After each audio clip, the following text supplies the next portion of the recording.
त्यांचे चिरंजीव doctor Aditya Yelikar sir यांच्या मार्गदर्शनाखाली हे हॉस्पिटल आता सध्या चालू आहे।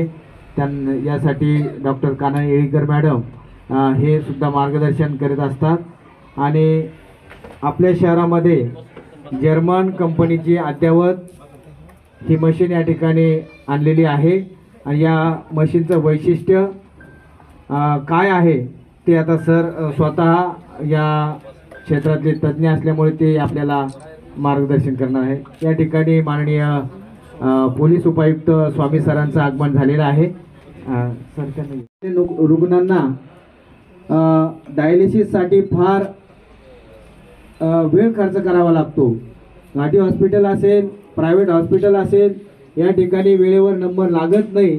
परिणामी बरेचसे रुग्ण माहिती अभावी दगावतात। म्हणून ही मशीन या ठिकाणी डॉक्टर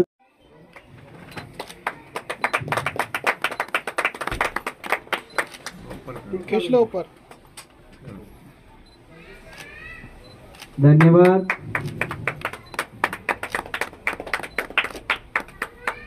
थोड़ा मैडम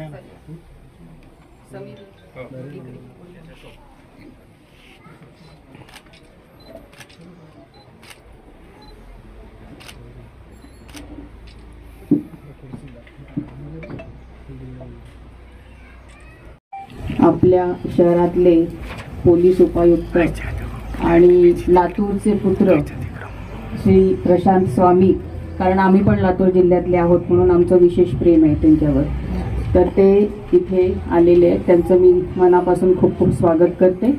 तसेच आपण पत्रकार मंडळी, काही रुग्णांचे नातेवाईक आणि काही शुभचिंतक इथे जमलेले आहेत। खरं म्हणजे मला थोडं वेगळ्या अँगलमधलं मी आज सांगणार आहे की डायलिसिसचं प्रमाण आपल्या समाजामध्ये का बरं वाढलेलं आहे सध्या। त्याला मूळ कारण असं आहे की पूर्ण जगातलं रिसर्च म्हणजे संशोधन असं सांगतं की आता कंटेजियस आणि इन्फेक्शियस डिसीजेस म्हणजे आजार हे कमी झाले आहेत। इन्फेक्शियस म्हणजे जसं व्हायरल फीवर आहे, एकापासून दुसऱ्याला होतो, त्याच्याऐवजी आता जागा घेतलेली आहे मेटाबॉलिक डिसीजेसनी। मेटाबॉलिक म्हणजे काय? आपल्या शरीरातल्या वेगळ्या वेगळ्या ऑर्गन्सचं मेटाबॉलिझम म्हणजे कार्यपद्धती ही कमी पडते आहे आणि त्यामुळे तो ऑर्गन किंवा ते अवयव फेल होत आहे। उदाहरणार्थ आता तुम्ही बघाल की India is one of the hub for diabetes असं म्हटलेलं आहे। डायबिटीस 20 वर्षापूर्वी आपल्या देशामध्ये विशेष माहीत नव्हता, पण आता तुम्ही बघा की प्रत्येक 4 रुग्णांच्या मागे एका रुग्णाला डायबिटीस आहे। डायबिटीस कधीच एकटा येत नाही, त्याचा सोबती असतो ब्लड प्रेशर म्हणजे हायपरटेन्शन। डायबिटीस आणि हायपरटेन्शन हे अतिशय वाईट कॉम्बिनेशन आहे आणि हे 2 रोग जर एखाद्या शरीरात जडले तर त्याचा परिणाम इतर ऑर्गन्सवर होतो, इतर अवयवांवर होतो आणि त्यातला पहिला आहे किडनी। आणि डायबिटीस आणि हायपरटेन्शन किंवा ब्लड प्रेशर हे 10 वर्षापेक्षा जास्त, 15 वर्षापेक्षा जास्त जुना आजार आपण ज्याला म्हणतो, हे झालं की मग किडनीवर त्याचा परिणाम दिसायला लागतो आणि हळूहळू किडनी फेल होत जाते।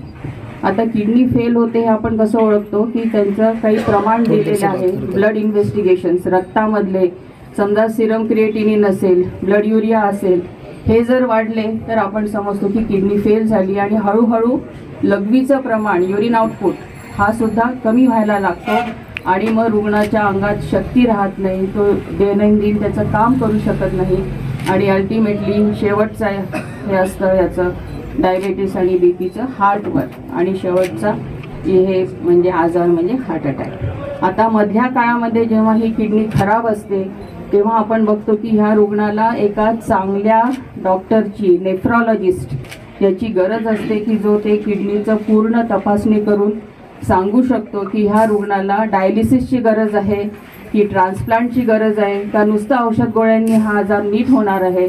आणि असं असताना जेव्हा त्याचे सगळे ब्लड इन्व्हेस्टिगेशन्समधलं क्रिएटिनिन वगैरे वाढत जातं, म्हणजे नॉर्मल 1.5 असतं तर ते 10 होतं, कधी 12 होतं, अशा रुग्णांना आपण डायलिसिसची गरज आहे असं म्हणतो।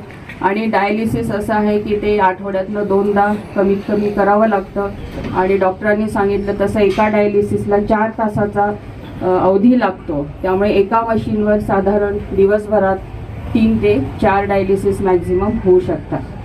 आता आपल्या शहरामध्ये डायबिटीस आणि ब्लड प्रेशर आणि किडनीचा आजार आपण जर बघाल तर अनेक रुग्ण आपल्याला सापडतील आणि अशा गरजू रुग्णांना, म्हणजे डायबिटीस हा श्रीमंतांचा आजार राहिलेला नाही आहे, तो गोरगरिबांमध्ये सुद्धा दिसून येतो. मग अशा रुग्णांनी कुठे जायचं, म्हणून शासनातर्फे आपल्याकडे MJPJY जे आपण म्हणतो स्कीम, त्या योजनेअंतर्गत मोफत, आणि ही योजना आपल्या हॉस्पिटलला डॉक्टर आदित्य येळीकरांच्या परिश्रमाने आपल्या इथे ती उपलब्ध आहे.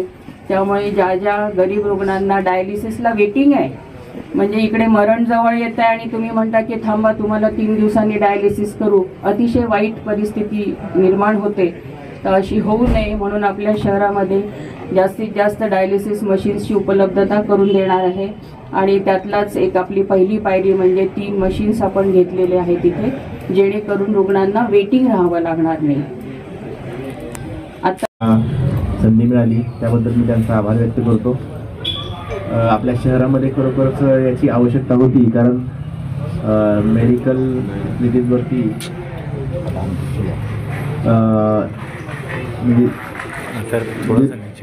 सर्व नागरिक असणार आहेत त्यांना ही सुविधा उपलब्ध होणार आहे. त्याच्या ज्या उपलब्ध फॅसिलिटीज आहेत त्याच्यामध्ये वाढ याच्यामुळे होणार आहे. म्हणजे या प्रसंगी मी एक अपेक्षा व्यक्त करतो की सर्व सामान्य व्यक्तींनाही याचा अतिशय चांगल्या प्रकारे लाभ व्हावा. त्याप्रमाणे सर्वांना ते उपलब्ध करून देत आहेत. मी खरोखरच त्यांचं मनापासून कौतुक करतो. आणि या प्रसंगी आपल्या शहरवासियांना तसेच या जिल्ह्यातील सर्व व्यक्तींना, नागरिकांना त्यांच्या वतीने चांगली वैद्यकीय सुविधा या ठिकाणी प्राप्त होते. त्यामुळं मी परत त्यांचा आभार व्यक्त करतो. त्यांना अशाच उत्तरोत्तर प्रगती होत राहो यासाठी मी शुभेच्छा देतो. धन्यवाद. ही डायलिसिस मशीन असते ती स्क्रीनवर ॲडव्हान्स मशीन आहे, ज्याच्यावर स्क्रीनवर सगळी त्याची माहिती मिळते आपल्याला. पेशंटचे डायलिसिस सुरू असताना त्याचे सगळे पॅरामीटर्स आणि किती तास डायलिसिस सुरू आहे, झालं किती तास आणि पुढे किती बाकी आहे. हे पंप असतात ज्याच्यामधून ब्लड फ्लो होत असतो. तर ही मशीन फ्रेझिनेसची 4008S अशी मशीन आहे आणि ज्याच्यावर रुटीनली डायलिसिस होतात. किती डायलिसिस होऊ शकतं डेली? मशीनवर तसं एक डायलिसिस साधारण 4 तास लागतात. तर मशीन आपण किती तास वापरतो त्यानुसार, पण साधारण 3 ते 4 तास एका मशीनवर 3 ते 4 डायलिसिस होऊ शकतात. आणि आपल्याकडे तशी इथे हॉस्पिटलमध्ये 3 मशीनची फॅसिलिटी आहे. शहरामध्ये जे मशीन आहेत त्या मशीनमध्ये नाही, त्या मशीनमधून काय फरक आहे? नाही, आता तसं नाही म्हणता येणार आपल्याला. ही machine one of the advance machine आहे असं आपल्याला म्हणतात. नागरिकांना काय आवाहन करणार याची म्हटलं? या माध्यमातून जसं स्वामी साहेबांनी सांगितलं की गरजवंतांनी या फॅसिलिटीची सुविधा घ्यावी आणि ज्यांच्याकडे आर्थिक अडचण आहे अशाही लोकांसाठी सुविधा आहे, कारण योजनेअंतर्गत मोफत डायलिसिसची पण सुविधा आहे. तर डायलिसिस विना होणारे मृत्यू टाळण्याच्या दृष्टीने समाजाने लक्ष ठेवून आणि अशा फॅसिलिटीजची सुविधा नक्कीच घ्यावी. आणि या फॅसिलिटीजमध्ये एक अजून फॅसिलिटी आपल्याकडे आता ॲड झालेली आहे शहरात. बहुत बहुत आभार पहले तो व्यक्त करता हूँ कि आपने आपके बिजी शेड्यूल में से टाइम निकाला. स्वामी सर का भी बहुत आभार व्यक्त करता हूँ. सर बहुत बिजी रहते हैं. मैं उनके ऑफिस में गया, आप सभी को भी पता होगा, बहुत लोग मिलने के लिए रहते हैं. आज हम डायलिसिस सेंटर की जो शुरुआत कर रहे हैं, तो अभी हमारी वही बात हो रही थी कि सिटी में अगर 100 डायलिसिस मशीन की आवश्यकता होगी तो लगभग 10 मशीन्स होगी, मतलब 10%, मतलब 90% शॉर्टेज है. जितना हम पेशेंट टू मशीन रेशो बोलते हैं वो बहुत कम है, मशीन्स बहुत कम है. और जैसे कि हम लोग जानते हैं कि अपनी बीमारी के जो मतलब नंबर ऑफ पेशेंट्स है ये डे बाय डे बढ़ते जा रहे हैं, बट उसके प्रोपोर्शन में मशीन्स नहीं मिल रहे हैं, नहीं बढ़ रहे हैं. तो इसीलिए हमने सोचा कि अभी आज का दौर जो है वो सुपर स्पेशलिटी का दौर है. तो सुपर स्पेशलिटी मतलब हम लोगों ने स्पेशलिटी के आगे जाके सिर्फ किडनी में स्पेशलाइजेशन किया है, जनरल सर्जरी के आगे. तो किडनी रिलेटेड कोई भी बीमारी हो, वेदर मेडिसिन हो, सर्जरी हो, हम सभी किडनी रिलेटेड बीमारियों का अंडर वन रूफ ट्रीटमेंट का हमारा इंटेंशन है, एम है. तो इसीलिए अलॉन्ग विथ सर्जरी हमने नेफ्रोलॉजी पार्ट भी इस हॉस्पिटल में आज से शुरू किया है. नेफ्रोलॉजी में जो डायलिसिस रहता है ये एकदम बेसिक ट्रीटमेंट रहता है कि जिनका किडनी धीरे धीरे फेल होता है उनमें शुरुआत में कुछ टाइम तक मेडिसिन काम करते हैं. बट जब हम लोग एक ब्लड टेस्ट करते हैं कॉमनली, जिसको हम बोलते हैं सीरम क्रिएटिन, जब वो ज़रूरत से ज़्यादा बढ़ जाता है, पेशेंट को तकलीफ और होने लगती है, मतलब सिम्टम्स दिखते हैं, तब वो पेशेंट को डायलिसिस की ज़रूरत रहती है।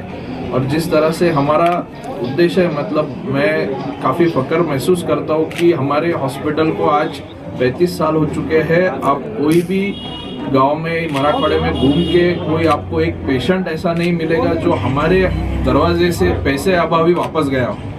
हर पेशेंट को हम कहीं ना कहीं से यहाँ ट्रीटमेंट दिलाते हैं, कभी स्कीम से, कोई CSR फंड में से, और बहुत बार हम हमारी तरफ से भी कोशिश करके उसको मुफ्त दिला देते हैं। तो इसी तरह डायलिसिस के लिए हमारे पास आपके द्वारा मैं बोलना चाहता हूँ कि कोई भी पेशेंट यहाँ से पैसे अभावी वापस जाएगा नहीं, उसको डायलिसिस की सुविधा मिलेगी, और सिर्फ सुविधा नहीं तो स्टैंडर्ड सुविधा मिलेगी, वर्ल्ड क्लास सुविधा मिलेगी। जो फ्रेसिनियस आज टॉप की मशीन मानी जाती है डायलिसिस में, वही मशीन से स्टैंडर्ड ट्रीटमेंट मेंटेन करके हम लोग उसको फ्री या बहुत ही अल्प दर में उसको ये फैसिलिटी अवेलेबल करने वाले हैं। सरकारी